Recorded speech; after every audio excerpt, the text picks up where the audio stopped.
સુરત પાલ ખાતે પાદેશ્વર મહાદેવ મંદિરમાં મોડી રાત્રે ચોરીનો બનાવ બનવા પામ્યો હતો અને ચોરોએ નદીમાં પ્રવેશ કરી મંદિરમાં મૂકેલા ગલ્લાઓ સાફ કર્યા હતા અને ગતરોજ મોડી રાત્રે 2 વાગે મંદિરમાં પ્રવેશ કરી ચોરીના બનાવને અંજામ આપ્યો હતો અને 20 મિનિટમાં ચોરી કરી ચોરો ફરાર થઈ ગયા હતા ને 6 થી 7 જેટલા મંદિરના ગલ્લાઓ તોડી પૈસાની ચોરી કરવામાં આવી હતી।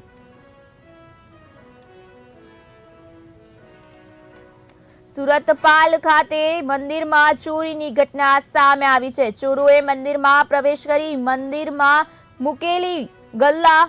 તોડીને લઈ ગયા હતા અને સુરત પાલ ખાતે પાદેશ્વર મહાદેવ મંદિરમાં મોડી રાત્રે ચોરીનો બનાવ બનવા પામ્યો છે અને ચોરોએ મંદિરમાં પ્રવેશ કરી મંદિરમાં મૂકેલા ગલ્લાઓ સાફ કર્યા હતા અને ગતરોજ મોડી રાત્રે 2 વાગે મંદિરમાં પ્રવેશ કરી ચોરીના બનાવને અંજામ આપવામાં આવ્યો હતો। 20 મિનિટમાં ચોરી કરી ચોરો ફરાર થઈ ગયા હતા અને 6 થી 7 જેટલા મંદિરના ગલ્લાઓ તોડી પૈસાની ચોરી કરવામાં આવી હતી।